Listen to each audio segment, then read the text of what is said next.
Mesdames et messieurs, bonjour et bienvenue sur Sport Plus, votre hebdomadaire sportif sur ESAE Télévision.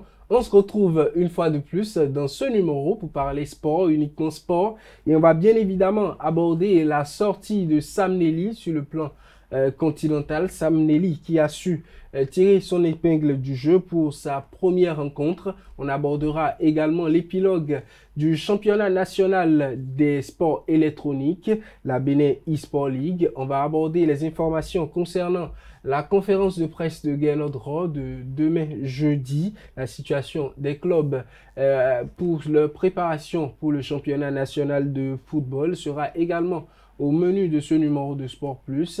On va en parler dans Actu Hebdo, suivi d'autres informations, mais on en parlera prioritairement dans le décryptage où je serai avec Carles Kitome et Alessandre Vincent. Dans la dernière partie, le focus, je reçois pour vous Abdul Daboutou, promoteur du tournoi Éduc, un tournoi qui lutte contre la déscolarisation des enfants. Avec lui, on va aborder les contours de la 8e édition de ce tournoi dans ce numéro de Sport Plus. Le menu ainsi présenté, on se retrouve juste après le jingle pour Actu Hebdo, la page de l'actualité sur Sport Plus.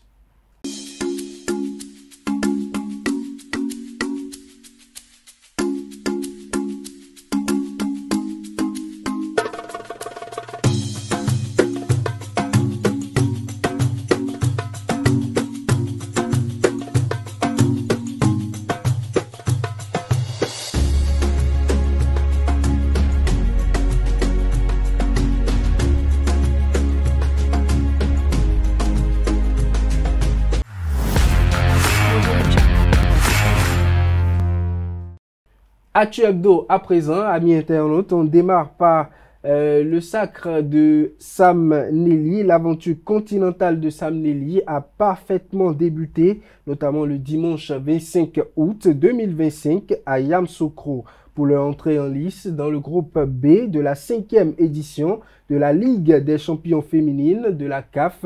Zone UFOA-B, les représentantes béninoises ont créé la surprise en battant l'association sportive de la COSA Togo sur le score d'1-0. Les filles de Sam Nelly ont fait preuve de courage et de détermination, discipline notamment en ouvrant le score dès la 34e minute grâce à un but de Romaine Gandonou, symbole de détermination et de l'ambition surtout de l'équipe. Ce but libérateur a suffi à sceller une victoire historique pour le football béninois. Ces jeunes filles seront pour la deuxième sortie aujourd'hui face à Police Ladies du Ghana, le deuxième match qui sera un match déterminant. Autre information, le championnat national des sports électroniques 2025 dénommé la Benin eSport League a pris fin le samedi 23 août 2025 au siège de la Fédération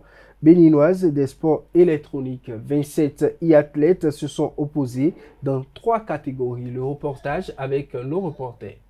Épilogue de la 2e édition du championnat national des sports électroniques, la Benin eSport League. Organisée par la Fédération béninoise des sports électroniques, la compétition a vu les e-athlètes s'affronter dans 3 catégories, le Tekken 8, le Street Fighter 6 et le EAFC 25. Au total, 27 athlètes se sont livrés des batailles acharnées pour tenter de décrocher le Graal. Une satisfaction pour la fédération. Je suis satisfait de l'engouement des joueurs et je voudrais souligner le travail des présidents d'associations, notamment celui de Parcours Gamer qui a pu rehausser le niveau en un an de ces joueurs et qui a mis en avant le talent et puis le savoir-faire des joueurs du Nord. Pour ça, nous avons remarqué que la 3e place a été occupée par un joueur de Parcours Gamer qui a pu évincer les joueurs d'Afrique Gamer qui se sentaient déjà trop forts et tout. Donc c'est quelque chose qu'il faut féliciter. Et je dois remarquer qu'au niveau de Tekken, ils n'ont pas démérité parce que ça s'est joué à un petit bout. Donc c'est pour dire qu'il y a un travail qui se fait. Mis à part cela, il y a aussi au niveau des collines, ou plutôt du plateau, où nous avons remarqué le 2e de Tekken 8 qui s'est affirmé. Donc je dis en fait bravo à tous ces joueurs et je félicite le travail qu'accomplissent tous les présidents d'associations. Pour cette édition de la Benin Sport League, les gagnants n'auront pas démérité puisqu'ils auront des médailles des bons de restauration, des bons de parfum, suite au partenariat qu'on a avec plusieurs entreprises privées. Mais le gagnant pourra aller se mettre en valeur lors d'un tournoi qui se déroulera en France à Nice, l'Evo. C'est le tournoi mondial des jeux de combat. Pour les athlètes, c'était une belle compétition qui a permis à chacun d'étaler ses capacités. La compétition, il faut dire qu'elle était rude parce qu'on a eu énormément d'adversaires. Il faut dire que le niveau y était. Et il a vraiment fallu faire preuve de calme et de maîtrise pour pouvoir prendre le dessus sur tous mes adversaires. C'est vrai qu'il y a forcément de la frustration. Mais disons qu'on est à une place d'être le meilleur et c'est dommage, on n'a pas pu y arriver, peut-être à cause du stress et d'autres facteurs encore. Et forcément, ça fait mal. Et par rapport à la compétition, ça a été vraiment très rude, très intense, du début jusqu'à la fin, on donnait des crises cardiaques. Mais voilà, j'ai su me débrouiller pour aller jusqu'en finale, mais bon, dommage. Je suis assez satisfait, un peu déçu, je n'ai pas gagné, c'est sûr. Mais globalement, je suis assez satisfait. Les matchs ont été assez serrés. Je pense que c'était jouable. Mais je souhaite qu'à la prochaine édition de la Benin Sport League, qu'on aura l'opportunité d'avoir plus de joueurs, plus de challenges. Les meilleurs sur les différents podiums vont représenter le Bénin à Nice en France pour l'Evo, le championnat du monde des jeux de combat. Un challenge à aborder avec engagement. Pour ce challenge, c'est clair que ceux qui m'attendent de l'autre côté, c'est-à-dire les adversaires en question, je serai confronté à énormément de styles de jeu, énormément de nationalités. D'accord ? Le niveau, il sera très élevé, c'est évident. Donc, je promets de travailler beaucoup à ce niveau. Je vais beaucoup m'entraîner et faire en sorte d'être au pas afin de leur montrer de quoi est capable le Bénin. C'est la compétition, mais bon, arriver là-bas, c'est autre chose. En tout cas, j'ai hâte de voir les joueurs de l'extérieur, puis d'échanger avec eux et d'apprendre de nouvelles choses. La Benin eSport League se referme et laisse la fédération sur d'autres défis, la formation et notamment d'autres compétitions statutaires. Le tirage au sort de la première édition de la Ligue nationale scolaire U16 s'est déroulé le mardi 27 août 2025 au stade de l'Amitié Général Mathieu Kérékou, fixant le cadre des affrontements à venir. On retrouve en effet pour la compétition qui se tiendra du 5 au 12 septembre 2025 au stade Omnisport d'Abomey. Cette compétition va opposer les sélections départementales autour de 5 disciplines: le football, le basketball, le handball, le volleyball et l'athlétisme dans les catégories féminines et masculines. La cérémonie d'ouverture s'est tenue en présence des autorités sportives nationales, rassemblant les meilleurs talents détectés lors des 2 dernières éditions du championnat national scolaire. La Ligue nationale scolaire verra chaque département engagé avec une équipe par discipline, soit un total de 12 délégations. Ces sélections s'affronteront selon un format de poule, promettant des confrontations riches et intensives et bien sûr un esprit sportif. Le tirage au sort a défini les groupes pour toutes les disciplines, plaçant désormais chaque département face à son destin sportif. On reparle football. Le Bénin se prépare pour 2 rendez-vous importants lors des 7e et 8e journées des éliminatoires de la Coupe du Monde de la FIFA 2026. Les Guépards affronteront le Zimbabwe le vendredi 5 septembre à 16h GMT au stade olympique Alassane Ouattara d'Ebempe, avant de croiser le Lesotho le mardi 9 septembre à 19h GMT au stade Félix Houphouët-Boigny, toujours à Abidjan. Pour donner les couleurs de cette double confrontation, le sélectionneur national Gernot Rohr rencontrera la presse le jeudi 28 août à 15h dans la salle Garnier à Cotonou. Il dévoilera la liste des joueurs retenus. Il partagera ses analyses sur les adversaires ainsi que sa stratégie pour permettre aux Guépards de rester dans les dans la course à la qualification mondiale. Ce rendez-vous médiatique est très attendu tant chez les hommes des médias que chez les supporters impatients de connaître les choix du technicien franco-allemand à l'approche de ces deux défis décisifs. On reste dans le football, mais on vient au plan local. Le championnat professionnel de football du Bénin est à moins d'un mois de son démarrage. Pendant que les clubs de l'intérieur du pays affûtent leurs âmes dans les conditions optimales pour certains, ceux de Cotonou du Sud et d'autres dans le plateau ont beaucoup de difficultés dues aux infrastructures. Une équipe de ZAE Télévision est allée suivre une séance d'entraînement d'une équipe de Cotonou. Il s'agit bien évidemment de l'AS Cotonou. On vous fait le point dans cet élément. Matinée du mercredi 27 août 2025. Le terrain rouge, en terre battue du CG Nokoué, vibre sous les crampons des joueurs de l'AS Cotonou. Seul club de Cotonou qualifié pour la première division de la saison 2025-2026. À l'instar de plusieurs clubs engagés dans le championnat professionnel de première division de football qui démarre le 20 septembre prochain, l'AS Cotonou a entamé les entraînements depuis près d'un mois, de quoi peaufiner ses armes et affûter ses nouveaux recrues placés sous l'encadrement de Tiamiou Yessoufou. Des investissements notables dans le recrutement des joueurs et de l'encadrement technique qui sont mis en mal par un fait. Le rectangle d'entraînement qui a viré du vert au rouge. Nous entraînons avant à Renaud-Pevel, mais vu la situation, c'est un terrain qui est en reconstruction. Donc compte tenu du temps de préparation que nous avons, nous ne pouvons pas tout de suite attendre. Donc le terrain sur lequel nous devons recevoir n'est pas encore autorisé à y accéder. Donc compte tenu du temps de préparation que nous avons commencé d'abord ici. Nous sommes alors 4e semaine ici. René Pleven, ancien terrain des matchs à domicile du club en chantier, l'équipe ne dispose plus de terrain ni pour ses entraînements, ni pour ses prochains matchs et est condamnée pour l'heure à l'errance. Nous étions sur le collège de Don Bosco et on a vu que c'est un terrain vraiment pas praticable, c'était vraiment difficile. On a dû chercher mieux, c'est ce que nous avons trouvé. Avec toute la difficulté, comme vous avez remarqué vous-même, c'était difficile. C'est difficile pour nous-mêmes de mettre bien en application notre programme planning que nous avons mis en place. L'origine de l'équipe, c'est AS Cotonou. Et nous devons rester à Cotonou. L'origine, c'est Cotonou. Donc, je pense que le stade le mieux approprié pour nous, c'est le stade de l'amitié. Et donc, on attend toujours, on est toujours dans l'espérance.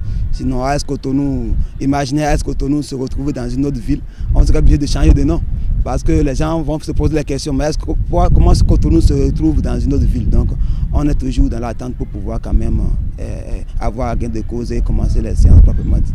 Le stade général Mathieu Kérékou dispose d'un terrain d'entraînement, une infrastructure moderne bien bâtie à l'actif des réalisations du gouvernement. Pourquoi pas d'attribution de stade ou de terrain à l'AS Cotonou à moins d'un mois de la reprise du championnat professionnel? Pourquoi pas d'attribution de terrain pour les autres clubs de Cotonou? Cette situation entache les efforts des clubs et surtout des joueurs qui voient en cela une injustice. C'est vraiment difficile, c'est très difficile. Déjà à l'état du terrain, on est habitué à travailler sur des bonnes pelouses. Il y a des très bonnes pelouses au Bénin et on est habitué à travailler dessus et à jouer dessus. Et se retrouver en train de travailler, de faire une préparation physique pour un début de championnat qui va se jouer sur une bonne pelouse et travailler sur ce terrain-là, c'est pas évident. Déjà pour nous les joueurs et pour le staff aussi de pouvoir nous donner des exercices pour pouvoir mieux se préparer et jouer le championnat. Il y a des gens qui ont déjà eu des bobos au niveau des articulations, d'autres au niveau de la cheville. C'est pour cela même aujourd'hui nous ne sommes pas nombreux. Il y a d'autres qui sont déjà malades. Donc tout ce que nous voulons que l'administration nous aide à trouver un bon terrain. Mais les gens nous ont promis que d'ici quelques temps, nous allons nous retrouver dans un bon terrain. Bon, on espère en tout cas. Nos dirigeants sont en train de nous promettre de nous trouver un terrain praticable, vraiment praticable. Déjà à l'instar de Kounou, terrain synthétique qui est à côté. Et on espère vraiment que l'État sportif béninois va nous permettre de pouvoir travailler sur ce terrain pour que nous puissions mieux préparer notre championnat. Il urge que les instances dirigeantes du football béninois réagissent pour doter le seul club de Cotonou de l'élite béninoise, l'AS Cotonou, et les dizaines autres qui avaient le stade René Pleven comme cadre d'infrastructures modernes aux normes. Cela va de la survie des clubs de Cotonou dans les hauteurs du football béninois et de l'égalité des chances prônée par le gouvernement de la rupture.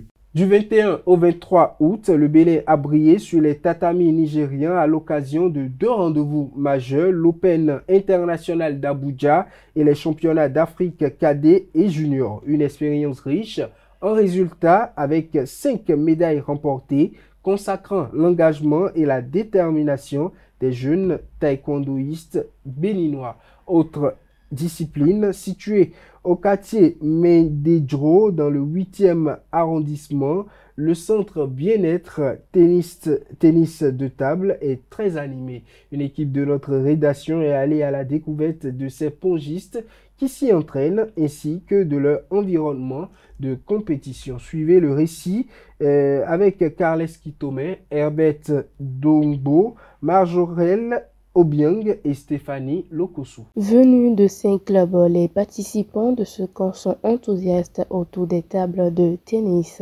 J'ai commencé par jouer ici. Non, on quitte Glo pour ici. Oui, ils sont nombreux qui participent à ça. Ils sont à côté de notre maison, partout dans le quartier.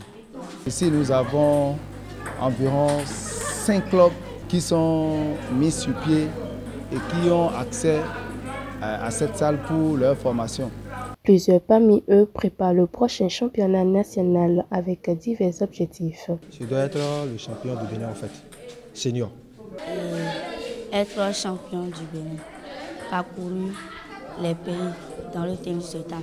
Le sport c'est la santé et aussi il y a beaucoup d'opportunités pour que dans l'avenir nous puissions plus nous perfectionner pour gagner beaucoup de trophées. Plus des joueurs licenciés, les plus jeunes sont initiés à la pratique. Le coach m'a parlé de ça et ça m'a intéressé souvent. J'ai commencé petit à petit. C'est ma maman qui était venue ici et elle m'a dit que le coach a dit ici, il y a des petits, ils n'ont qu'à venir jouer au tennis de table. Au cœur de Cotonou, ce centre donne l'opportunité de pratique saine à la jeunesse d'un quartier populaire. C'est-à-dire l'accès est permis à presque tous les clubs au Bénin qui veulent quand même passer ici pour se faire former et se développer. C'est l'objectif du centre. Depuis au temps de Covid que cette affaire a commencé petitement et aujourd'hui c'est devenu une chose réelle. Et ça développe les enfants, les tout petits comme les grands. Certains ont déjà voyagé et ont décroché des trophées. L'année passée, j'étais en Chine pour m'améliorer un peu pour les tournois internationaux et les tournois sous-régionaux et peut-être partout dans le monde aussi. J'ai gagné des tournois comme les tournois internationaux, les tournois nationaux et les petits tournois en fait.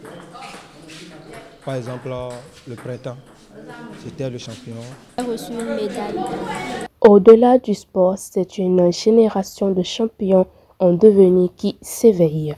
On reste avec le tennis de table où l'édition 2025 des championnats nationaux de tennis de table. L'édition a démarré notamment le samedi 26 août 2025 à Bomé-Calavi. Pendant 3 jours, le temple de son de Kodome-Togudo sera transformé en véritable arène de tennis de table à l'occasion de ces championnats. Ce sont près de 200 athlètes venus de 28 clubs qui s'affrontent dans différentes catégories pour décrocher le Graal national. L'événement qui se tient jusqu'au jeudi 28 août 2025 rassemble aussi bien les jeunes talents que les pongistes déjà confirmé. On finit la page de l'actualité avec un communiqué de l'université ESAE. Vous êtes footballeur au Bénin, titulaire d'un baccalauréat au moins. Vous désirez poursuivre vos études universitaires. L'École supérieure d'administration d'économie,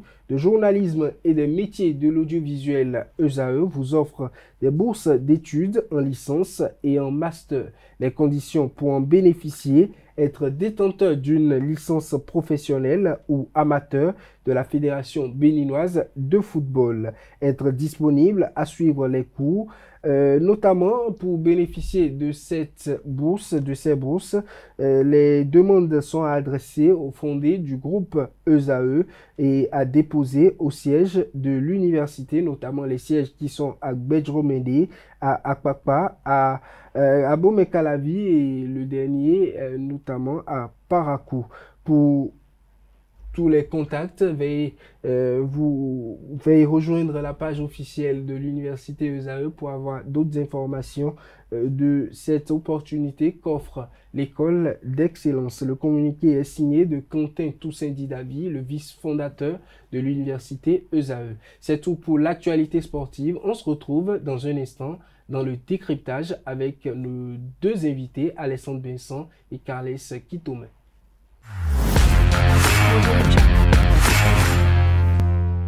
Le décryptage à présent, amis internautes, je suis avec les invités, des habitués. Carles Kitome, bonjour à vous. Bonjour Aneldo. Bonjour à vous. À mon ami Alessandre. On ne vous avait pas sur ce plateau le numéro passé. Ouais, bon, bien sûr. Moi aussi, j'ai pris de petites vacances, comme le championnat était en vacances. Effectivement. Et là, je suis content de retrouver quand même les auditeurs de ESAE TV. Et bonsoir à vous. Bonsoir à vous, Alessandre Vincent. Anel Deou, bonsoir. Bonsoir, Carl, et bonsoir aux amis internautes de ESAE TV. Heureux également de vous retrouver. Heureux de vous retrouver vous tous. On parle aujourd'hui, dans notre premier sujet du jour, de la préparation des clubs avant le démarrage du championnat qui est prévu pour le 20 septembre prochain.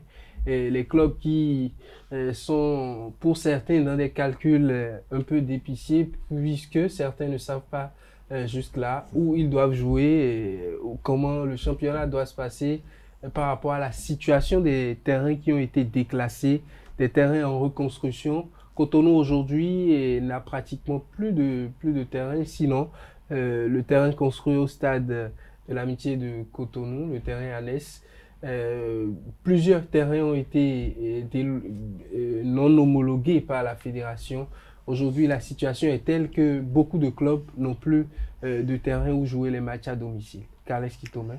Non, mais d'entrée, je vais dire que tout cela révèle de la situation de notre organisation. Dans la mesure où nous avons plusieurs clubs qui savent qu'ils sont engagés dans des compétitions et qui n'ont pas pris le soin de préparer tout ce qu'il faut. Parce que sans infrastructure, il n'y a pas de club. Sans stade pour recevoir, pour s'entraîner, il n'y a pas de club. Donc, les clubs n'ont pas pris assez de précautions.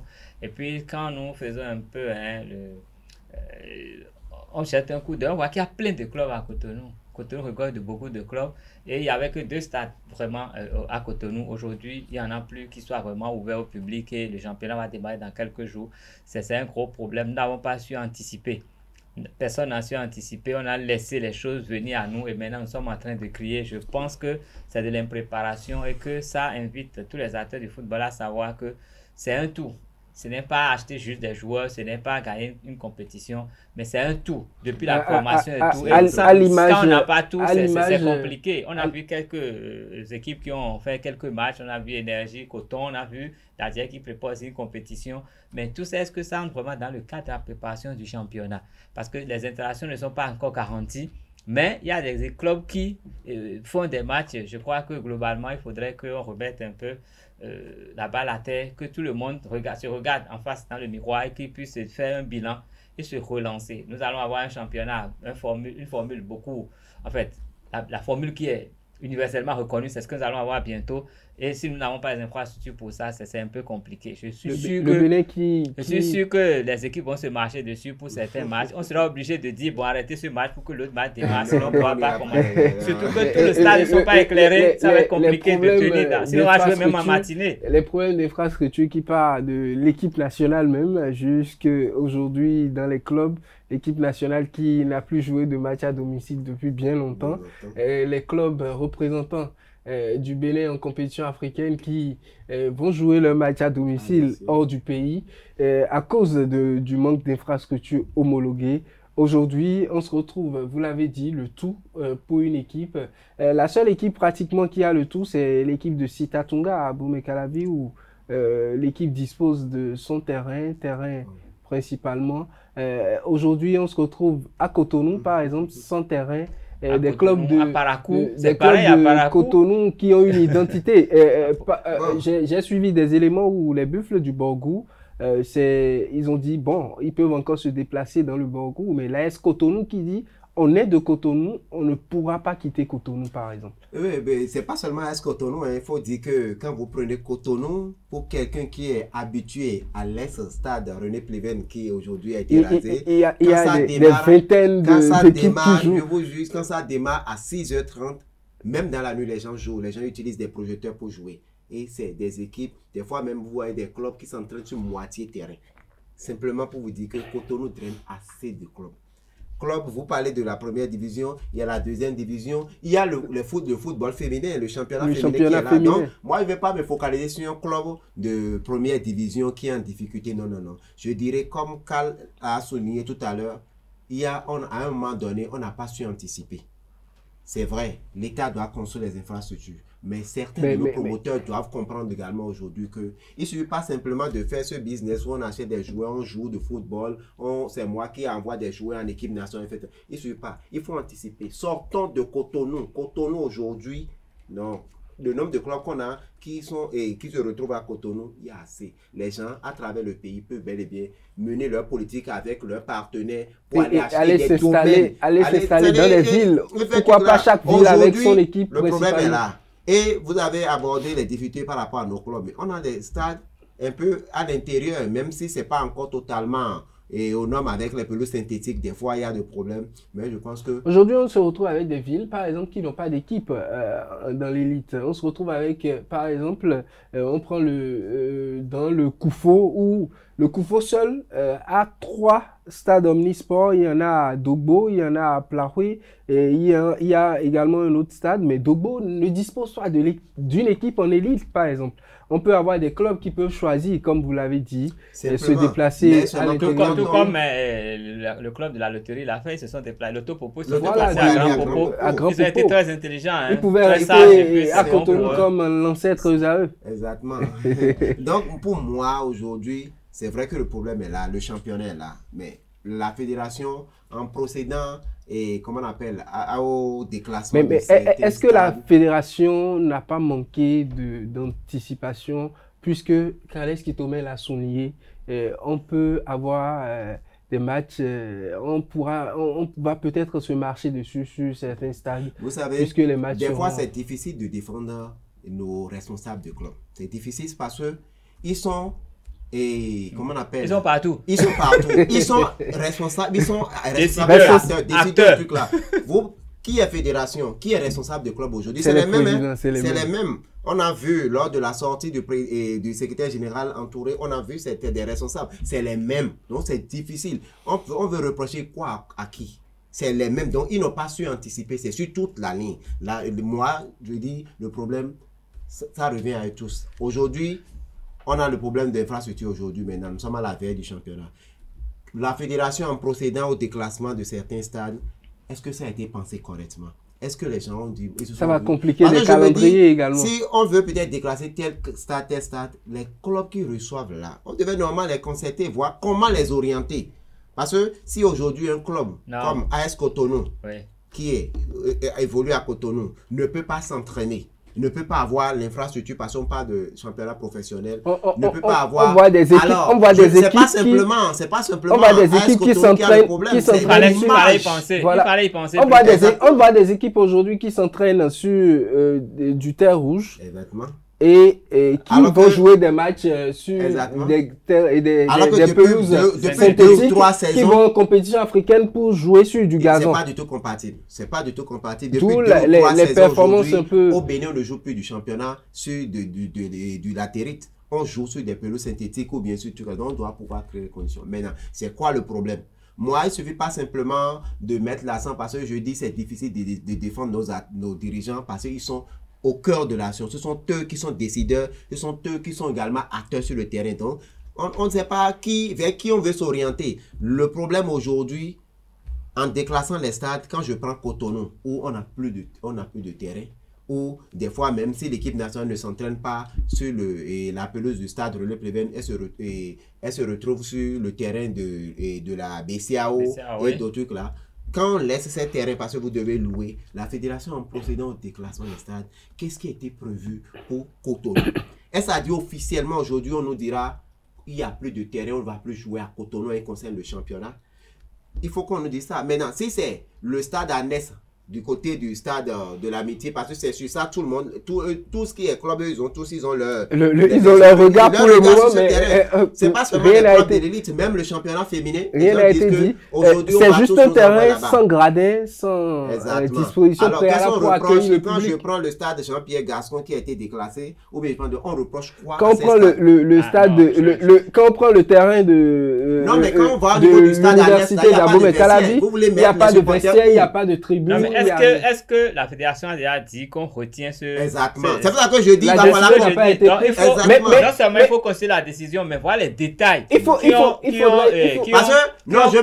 à cette décision pour que les gens puissent... Il y a peut-être des choses qu'on peut corriger facilement. Alessandre Benson souligne cela parce que c'est le seul terrain aujourd'hui qui... Et à Cotonou, non, mais quand il y a le stade de l'amitié, c'est vrai que les gradins, tout ne va pas. Mais au moins, la pelouse du stade de l'amitié, j'ai été là-bas il y a à peine 2 semaines. Je crois qu'il faut essayer de régler les autres pour sinon la pelouse peut tenir. En fait, mon problème à moi, tous les clubs, surtout quand je prends les clubs de Cotonou, ils ont leurs yeux rivés sur la pelouse à Ness du stade de l'amitié. Est-ce que c'est ça qu'on veut utiliser, que la fédération peut situer? Ça fait un. Et maintenant, si on veut situer, si c'est ça on veut utiliser là, moi, ma question est de savoir qu'est-ce qu'on reproche aux deux stades. Puisque quand je prends cette pelouse à Ness là, il n'y a pas de gradin, il n'y a pas de vestiaire, il n'y a rien. Alors on reproche quoi aux stades qui ont été déclassés? Soit ces clubs veulent ce terrain pour s'entraîner. Si c'est ça, il faut qu'ils se rapprochent du stade de l'amitié. Parce que pour moi, aujourd'hui, le stade de l'amitié est en chantier. Dernièrement, la CAF, la note de la CAF a été claire. Il y a encore des notes. Le stade est toujours en santé. Quand vous allez là-bas, vous devez voir tout autour du truc là. Oui. Alors, si c'est pour utiliser le terrain pour pouvoir s'entraîner, vous devez vous rapprocher de l'instance qui gère le stade. Si dans leur politique, actuellement, ils ne veulent pas autoriser des clubs pour venir utiliser la pelouse, vous irez vous chercher. Et c'est en cela qu'on dit que les gens n'ont pas su anticiper. Donc, on ne peut pas porter le chapeau à personne. Je pense que tout le monde est responsable. Carles Kitome, doit-on venir à un niveau aujourd'hui où, avec l'évolution du football au Bénin, un président de club qui décide d'avoir une équipe doit forcément avoir des infrastructures, si bien doit avoir un terrain. On a une politique de sécurité sportive aujourd'hui. Non, je vais commencer par dire, c'est pas une affaire de président. C'est ça. D'abord, un club, c'est d'abord une association sportive. Donc, une association, c'est pas un individu. Hein, c'est une personnalité morale. Oui. Donc, c'est pas le président, c'est l'association. Et après, il y a une société derrière. Il faut que les deux... Il faut pas forcément une société pour certains. Les associations qui sont autonomes peuvent... il faut qu'il y ait un bon maillage. Parce que l'État laisse l'infrastructure, les gens utilisent. Parce que les associations... on demande aux gens de maintenant de prendre leurs résultats en tant que club, vous devez avoir ceci. Je pense que... Mais les associations ne génèrent pas de bénéfices. Donc, forcément, il y a une entreprise derrière qui les force. Donc, il faut qu'il y ait un bon maillage entre les deux pour que ça puisse vraiment bien se passer. Et quand l'association se met en place, qu'on pense tout. Qu'on pense, nous voulons une équipe, avoir un club, il nous faut des infrastructures, il nous faut avoir un staff, tout ce qu'il faut. Mais il ne faut pas seulement penser qu'on a 2, 3 jeunes hommes là qu'on veut vendre quelque part et on fait tout ce qu'on fait autour là. C'est pas beau. Et puis je dis une chose, hein, à Cotonou, en temps il y avait le stade Cheminot, ça a été rasé. Rien n'est venu combler ce vide là. Parce qu'il y avait le stade de l'amitié, il y avait René Pleven, il y avait Cheminot. Cheminot est parti. René Pleven, aujourd'hui... Non, maintenant on a rasé René Pleven, ce n'est pas parti, ça a été rasé. On n'aura plus René Pleven pratiquement pour personne n'a anticipé. Tout le monde a voulu être champion, mais personne n'a pensé à où ils vont jouer quand ils seront champions. Donc c'est ça le point aujourd'hui, et la responsabilité, elle est partagée entre les clubs, le ministère, le gouvernement et tout le monde. Le gouvernement même, c'est le gouvernement même qui a créé la société sportive derrière. Donc, il savait à quoi on allait arriver. Mais personne n'a anticipé. Nous nous sommes laissés surprendre et aujourd'hui, on crie, non, ce qui est sûr, on va envoyer, par exemple, à Kome, il y a combien de clubs à Kome? Des clubs n'ont qu'à aller jouer à Kome là-bas. Des gens n'ont qu'à aller à Togo, ils n'ont qu'à aller ailleurs. Le temps qu'on nous remette en place des infrastructures sur Cotonou pour que les gens puissent revenir dans leur fief. Il faut alors situer, comme vous avez dit, les clubs pour certains et il faut prendre des responsabilités au niveau des associations sportives. Les clubs peuvent faire des propositions. Les clubs même devaient même se rapprocher de la fédération parce que d'abord, il y a en début de saison, la fédération adresse un courrier au club. Notifiez-nous les stades sur lesquels vous voulez recevoir et mettez dedans les contrats que vous avez avec les gestionnaires de ces stades. Est-ce que ces clubs ont fait cette démarche-là? S'ils ont fait cette démarche, ils sont en train de dire aujourd'hui, nous voulons recevoir ici. Merci à vous, Alessandre Vincent. Merci, Khaled Kitome. On va aborder le second sujet pour parler de la deuxième sortie de Sam Nelly. Sam Nelly qui était la représentante béninoise en compétition africaine du côté des dames. Sam Nelly qui a réussi son premier match avec une victoire d'1-0 face à l'association sportive de la COSA. Sam Nelly pour une deuxième sortie. Alessandre Vincent, à quoi doit-on s'attendre? Eh bien, ça va être vraiment un gros morceau en face. Pour ne pas dire c'est un gros morceau, Sam Nelly en face. Police Ladies de Ghana, cette formation, une habituée de cette compétition africaine. C'est Police Ladies qui, malheureusement, lors de sa première sortie, est tombée sur la formation du Nigeria, Bayelsa, qui l'a battu, ce qui revient à dire que la formation du Ghana doit forcément chercher à se relancer face aux Béninoises. Les policiers blessés. Alors, cet après-midi, les Béninoises doivent faire plus que ce qu'on a vu la dernière fois face à l'ASCO, aux champions du Togo. Elles doivent sérieusement relever le niveau du jeu, parce que si c'est ce qu'on a vu face à l'ASCO la dernière fois, ça va être difficile que ça passe. Ça sera très difficile aux Béninoises. Donc, aujourd'hui, Sam Nelly doit vraiment rehausser le niveau du jeu. Et moi, j'ai eu à le dire déjà, les responsables du staff technique de Sam Nelly, ils ont eu déjà la chance que Police Ladies a eu à jouer un match. Donc, les images sont là, ils peuvent bel et bien se baser là-dessus pour préparer la rencontre d'aujourd'hui. Tout compte fait, aujourd'hui, ça va être très compliqué pour la représentante béninoise, sauf si elle arrive vraiment à faire mieux que ce qu'on a vu la dernière fois. Une représentante béninoise qui a déjà prouvé au niveau du premier match ses ambitions, qui a démontré clairement ses ambitions. Est-ce que ce deuxième match pourra profiter à ces dames du Bénin? Non, mais chaque match a ses réalités. Hein. C'est une question de préparation et d'adaptation. S'ils prennent le match par le bon bout, ils pourront... en plus, hein, avec les études vidéo, l'analyse vidéo, je crois que Sam Nelly aurait déjà mis en place tout ce qu'il faut pour ne pas se faire surprendre par les polices des 10. Donc, je suppose, hein, et comme moi, je reste très patriote, j'ai espoir que Sam Nelly s'est bien préparé, que cet après-midi, ce serait encore une victoire pour ce club. Prions que Romaine soit encore plus en forme. Elle sera plus en forme, il n'y a pas de prière, elle est plus en forme déjà.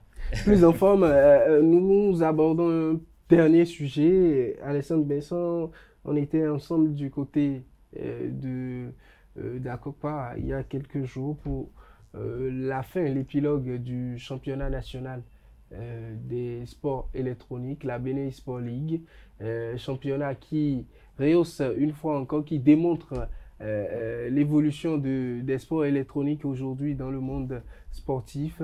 Nous nous retrouvons avec des tableaux où il y a plusieurs clubs, plusieurs e-athlètes d'autres départements, puisqu'on a l'habitude d'entendre Afrique Gamer. Aujourd'hui, nous avons Parakou Gamer, nous avons Plateau Gamer également, d'autres associations qui se distinguent. Aujourd'hui, on peut dire que les sports électroniques au Bénin, ça prend vraiment de l'ampleur. Oui, ça prend vraiment de l'ampleur puisque c'est quand même une jeune fédération, mais au vu de ce qu'on a vu la dernière fois pour ce qui concerne la phase nationale du championnat national des sports électroniques du côté du dojo de la fédération, c'est dit quand même il y a un travail qui se fait au niveau de la fédé, mais également au niveau des différents départements. Il faut quand même dire que pour cette phase nationale, il y a eu d'abord les phases qualificatives au niveau des 3 zones, puisque quand on prend le Bénin, la fédération a subdivisé le pays en 3 zones. Nous avons la zone nord, nous avons la zone centre et la zone sud. Et au niveau de ces zones, il y a des associations de e-athlètes qui évoluent. Et pour la phase qualificative, nous avons eu la qualification au niveau de la zone nord où on a eu 18 à 20 et 20 e-athlètes qui étaient sur la ligne de départ. Par la suite, on a eu les phases qualificatives au niveau de la zone centre avec 36 e-athlètes, 36 également au niveau de la zone sud pour finalement retrouver pour cette phase nationale 27 e-athlètes à raison de 9 e-athlètes par discipline e-sportive. Alors, pour cette édition 2025, c'est 3 disciplines e-sportives qui ont été retenues. Nous avons le Tekken 8, nous avons le Street Fighter 6 et puis nous avons le IFC 25 qui est quand même un jeu de stimulation sportive, le football sur les écrans comme les OM, FIFA, tout là, c'était un peu ça, le IFC 25. Donc, on a eu ces 3 e-disciplines qui étaient en jeu.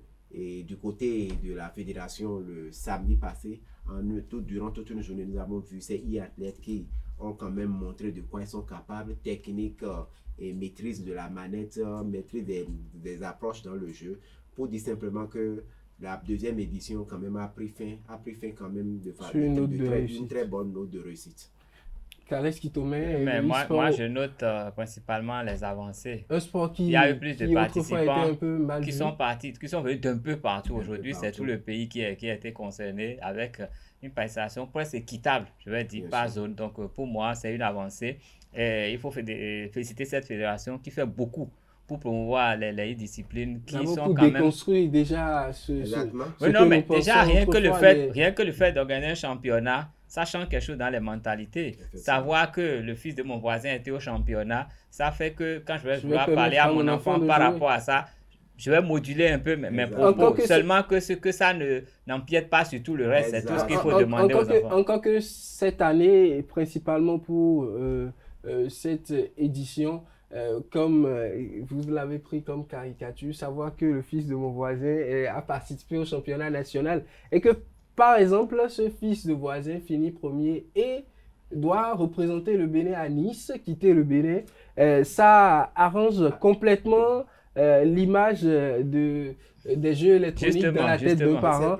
Les champions seront du côté de l'Evo pour participer au championnat du monde. Nice en France pour participer à l'Evo. Evo, c'est quand même la coupe du monde des jeux de combat.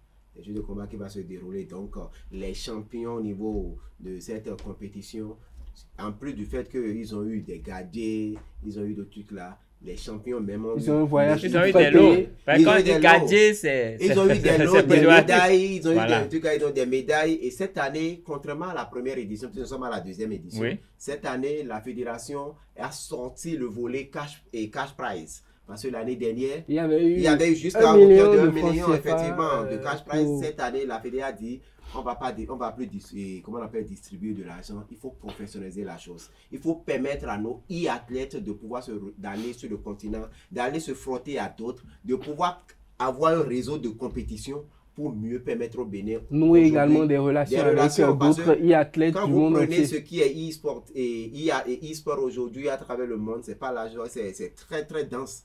Les compétitions, que ce soit en Afrique, à l'international, il y en a tellement. Et même pour le compte de cette du championnat là, de 2025, la fédération a profité également pour organiser un tournoi de détection et détection féminine. C'est-à-dire qu'aujourd'hui, la fédération veut permettre à ce qu'il y ait l'équité. Il faut une parité sportive. On ne va pas seulement dire que c'est les hommes qui jouent au jeu, non, il y en a. Et le samedi, du côté de la fédération, on en a eu. Parce qu'il y a eu un communiqué de la fédération qui a invité les dames à pouvoir s'inscrire. Donc, on a quand même eu de très bons moments. La dernière fois, c'était une détection pour pouvoir constituer l'équipe nationale en Tekken 8. Il y a assez de dames qui se sont prononcées. Il y a eu de très bons moments. C'est dit simplement que la fédération a été portée sur les fonds baptismaux en février dernier, mais quand même, cette fédération fait vraiment son petit bonhomme de chemin et on lui souhaite simplement vraiment une bonne chance. Une bonne chance, merci à vous Alessandre Benson, merci. Oui, bon, avant de mettre quand même, non, je voudrais tirer un coup de chapeau à un athlète béninois, il s'appelle Jean Dos Santos. Il est du MMA, il est champion de sa catégorie. Je crois qu'il faut lui rendre hommage. C'est la semaine des arts martiaux. Et Jean Dos Santos qui est rentré du côté du Nigeria et avec la ceinture de la zone continentale. De la même manière, du côté du Nigeria, il y a les taekwondoïstes béninois qui sont revenus avec 5 médailles, dont une médaille d'or. Lors du championnat d'Afrique. Je leur dis un coup de chapeau à tous. Bravo vraiment au travail qui se fait au niveau de cette fédération.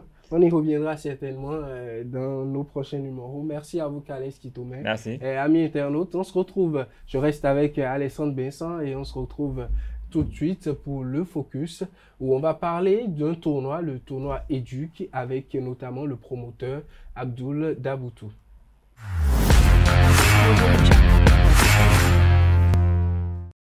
Le focus à présent, la dernière partie, je suis resté avec Alessandre Vincent et on reçoit pour vous le promoteur du tournoi Éduc, Abdoul Daboutou. Bonjour à vous, Abdoul. Bonjour Anaël, bonjour Monsieur Alessandre. Bonjour. J'espère que vous allez très bien. Merci d'avoir accepté notre invitation. Aujourd'hui, on parle de votre tournoi, la 8e édition du tournoi Éduc, tournoi qui a fait déjà ses preuves. Aujourd'hui, nous nous retrouvons dans quel contexte? Les innovations, 8e édition, ça va se passer comment? Donnez-nous les dates clés de cette compétition. Ok, Monsieur Anaël Dohou, excuse-moi.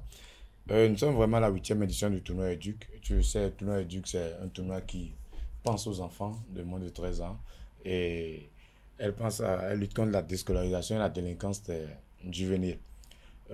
Cette édition se passera sur le même terrain à Couva demain et cette fois-ci ça aura lieu le 6 septembre de 7h à 18h comme on a l'habitude de faire, comme d'habitude. Alors, de façon claire, en quoi le tournoi prône l'unité, en quoi le tournoi lutte contre la délinquance juvénile, la déscolarisation? Est-ce que c'est un tournoi où on vient pour jouer seulement ou il y a des séances d'éveil, de partage, de communication avec les enfants? Oui, comme on l'a toujours fait, il y a toujours ça, il y a une journée, un temps pour la sensibilisation. Parce qu'on a compris, comme j'ai l'habitude de le dire sur toutes les antennes, on a l'habitude de voir que ces enfants laissent le football, laissent l'école au profit du football. Donc, on a choisi de les sensibiliser pour leur dire que l'école est très importante. Les deux vont de pair d'ailleurs. Les deux vont de pair et il ne faut pas laisser l'école au profit du football et ne pas laisser aussi le football au profit de l'école. Au profit de l'école. Voilà. Voilà. Oui, bien, pour moi, concernant l'édition, pour cette édition, j'aimerais bien savoir, quand on prend le volet technique, par rapport, vous avez parlé d'une catégorie bien précise, les U13, les moins de 13 ans. Les moins de 13 ans. C'est quoi les conditions pour pouvoir cadrer correctement la chose? Parce que quand on prend U13, il faut qu'on soit vrai. Et comment on appelle quand vous prenez un enfant qui a moins de 13 ans, un enfant qui a au-delà de 13 ans, quand il y a le contact, c'est vite fait, et que, les fractures sont là. Alors, comment cadrer correctement la chose? Bon, à dire vrai, j'ai dit on est à la 8e édition, Monsieur Alessandre. À dire vrai, sur ce point, on n'est jamais arrivé à rester dans le... Mais cette année, à la 8e édition, on a décidé de taper du point de la table. Pourquoi pas avoir les dates de naissance des enfants? De tout faire. Même les dates de naissance aujourd'hui, c'est pas fiable. Bel et bien, il suffit simplement de demander au promoteur de vous fournir les cartes CIP des enfants à authentifier. Aujourd'hui, la NIP nous donne la main pour avoir Voilà. Donc, c'est vrai. Et même à distance, on peut contrôler si la personne a fait, il a fait ça à la NIP, effectivement.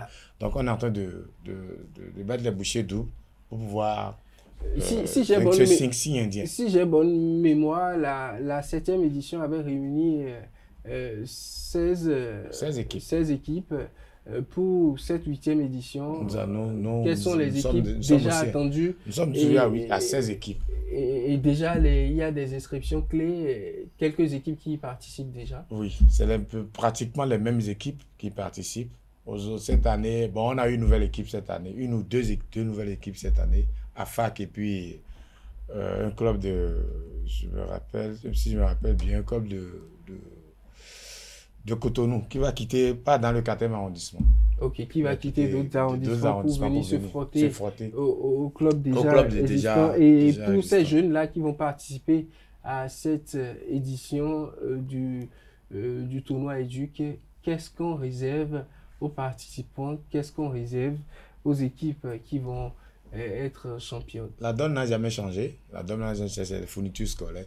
Tout enfant, nous attendons 300 enfants. Tout enfant, tous les enfants partiront avec des fournitures scolaires, des kits scolaires, comme on a l'habitude de le faire. Le meilleur buteur, le meilleur joueur, le meilleur gardien, même chose, même prix, et il y aura un trophée par la grâce de Dieu. Un trophée pour l'équipe championne. L'équipe championne. Alors, Alexandre Besson, tournoi qui lutte contre la déscolarisation, des fournitures à la fin, à la veille de la rentrée, puisque on est fixé, la rentrée c'est pour le 16. Le 16, voilà. Le 16, la rentrée c'est le 8. Tout de suite après le tournoi. Le tournoi le 6, donc les plus... enfants auront de quoi remettre les pieds à l'école. Oui, effectivement, moi j'aime plutôt la période choisie par les organisateurs, parce que ça vient simplement rappeler aux enfants que, bon, il est temps, il faut maintenant ranger un peu, retrouver un peu les cahiers, il faut fermer, il faut ranger les crampons, pas totalement, mais seulement ça va, et il faut réduire le temps maintenant de distraction et retour au cahier. Et c'est en cela, moi, je salue vraiment l'initiative et le temps choisi également pour l'organisation de la compétition. Les enfants sauront que, bon, là, je vais jouer au moins pour la dernière fois. On va leur permettre de finir en beauté les vacances. On les attire autour de leur plaisir. Et dès qu'ils vont finir, on leur rappelle qu'il est temps d'aller à l'école. Ça, c'est la reprise. C'est en cela, moi, j'avoue que c'est une très bonne initiative et la période, j'avoue que j'apprécie vraiment maintenant que vraiment les bonnes volontés puissent accompagner l'initiative. C'est un peu ça aussi, parce que le promoteur a parlé de près de 300 enfants à qui on va remettre des fournitures scolaires. Et 300 enfants qui sont gardés pendant une journée, c'est également leur alimentation, leur suivi. Exactement. Donc je pense qu'on devait plus aider ces gens d'initiative pour permettre aux enfants de pouvoir bien profiter de leur loisirs et au même moment leur permettre de se rappeler aussi que aujourd'hui, il ne suffit pas simplement de jouer au football, il faut pouvoir alterner études et sport. Voilà. Études et sport, c'est la seule chose aujourd'hui qui peut nous permettre d'évoluer dans ce domaine. C'est juste une petite virée, c'est également l'esprit qui anime aujourd'hui l'université ESAE, qui, en voulant concilier ces deux facteurs études, sport, offre des bourses universitaires à tous sportifs.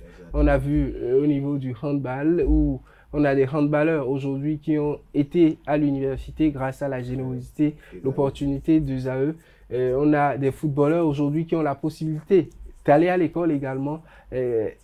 Concilier études de sport aujourd'hui, c'est devenu vital pour la suivi des athlètes. C'est normal parce que vous savez, dans la vie et dans la vie d'un athlète, la blessure, ça passe vite. Une blessure est adieu à votre carrière. Alors, si entre-temps, vous n'avez pas le niveau requis, parce qu'aujourd'hui, dans le milieu de football, c'est pas seulement être footballeur qui vous fait de vous athlète.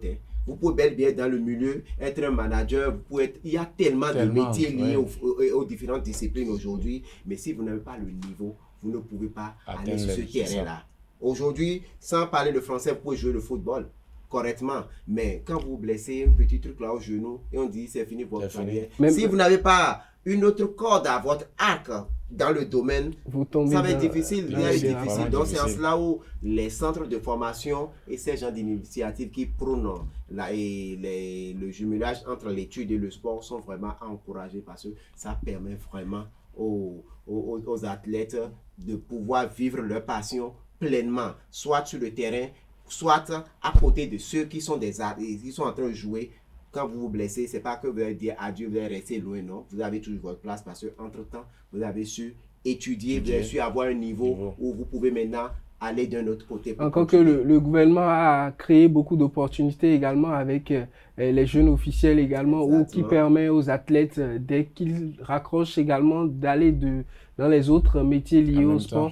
Abdoul, aujourd'hui, quel est votre appel à l'endroit de ces personnes de bonne volonté, ces partenaires, pour que cette 8e édition soit bien réussie?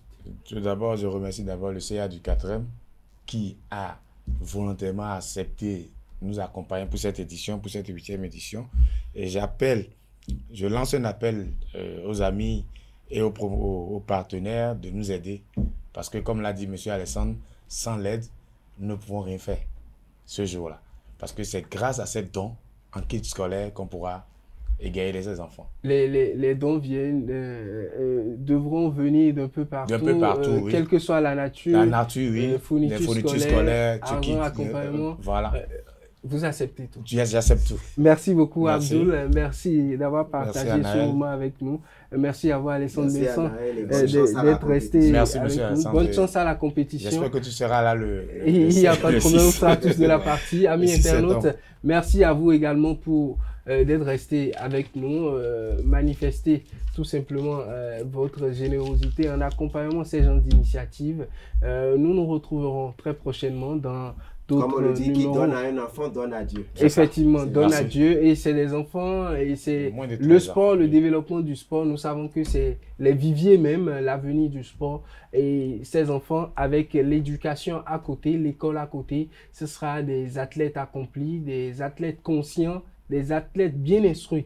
Donc, il faut accompagner ces gens d'initiative. Merci à vous d'être restés avec nous. On se retrouve très prochainement dans un autre numéro de Sport Plus. Jusque-là, portez-vous bien.